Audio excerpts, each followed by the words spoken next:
হয়তো জানে হয়তো নাজানিব পাৰে মই সংঘৰ সকলোলৈকে জনাব বিচাৰিছো যে আমাৰ সংঘৰ এগৰাকী অন্যতম সদস্যা পাঠশালাৰ পূৰ্ণিমা কলিতা বাইদেৱে তেওঁ সুললিত কণ্ঠৰে ইতিমধ্যে কেইবাটাও গীতত কণ্ঠনি গৰাইছে আৰু তেওঁ লগতে কবিতাও লিখে আমি তেওঁক ব্যক্তিগতভাৱে অনুৰোধ জনোৱাত তেওঁ এটি কবিতা আমালৈ প্ৰেৰণ কৰিছিলে আৰু সেই কবিতাটোৰ তেওঁ আবৃত্তি কৰি দিছিলে মই সেই কবিতাটো আপোনালোকলৈ প্ৰেৰণ কৰিছো আপোনালোকে শুনি নিশ্চয় ভাল পাব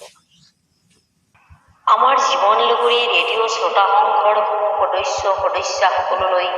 পৃথিৱীৰা সম্ভাষণ তথা কাতি বিহুৰ অভিনন্দন জ্ঞাপন কৰাৰ লগতে মোৰ মানস পথত উদ্ভাসিত হোৱা কেইটামান শব্দৰ ঝংকাৰ ছন্দময় ভাৱত লিখি আপোনাসকললৈ শৰতৰ স্মৃতি পাপৰিৰ বেগ আগবঢ়াম গ্ৰহণ কৰিলে নথৈ আনন্দিত হ'ম মোৰ কবিতাৰ শিৰোনাম শৰতৰ অপেক্ষা আহিনৰ সেউজীয়া পথাৰখন দেখিলে বুকুখন কিবা যেন উদং উদং লাগে শৰৎ যেন এতিয়াও অহা নাই মোৰ হীৰাৰ অন্বেষণত মন কুটিৰত শৰতৰ অপেক্ষাত মই সঁচাকৈ অধীৰ মনটো কৰিব পৰা নাই স্থিৰ আজি কেইবাদিনো হ'ল শৰৎ নোহোৱা পিছে মোৰহে খবৰ ল'ব পৰা নাই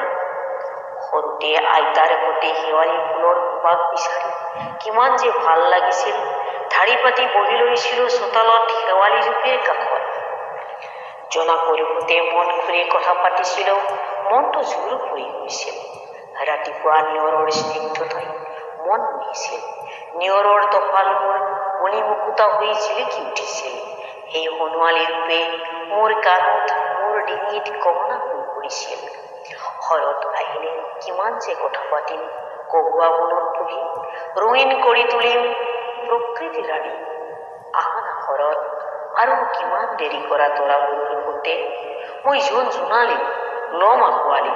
সানি দিম তোমাৰ ইয়াত প্ৰেমৰ ৰদালি আমাৰ চোতালৰ কাষত থকা বকুল জুপিৰ কি যে মুলমূলীয়া কোণ আয়তীসকলে চাকি বন্তি জ্বলাই কাতি বিহুক আদৰিছে আহা না তাতেই বিৰালি সাজি নতুন দিগন্তৰ সৈতে লক্ষ্মীক আদৰিম খোখা ফাকিৰে তোমাৰ সৈতে উমলিম জীপাল কৰি তুলিম মোৰ হেতা পৰা কৰি যা মিলাই দিম মোৰ ৰঙা ওঠ জুৰি তোমাৰ হাতৰ সৈতে আনন্দ বুটলি সেউজী ধৰাত নাচি উঠিবা মোৰ হিয়াৰ বৰষুণ নাচি উঠিবা মোৰ হিয়াৰ বৰষুণ নমস্কাৰ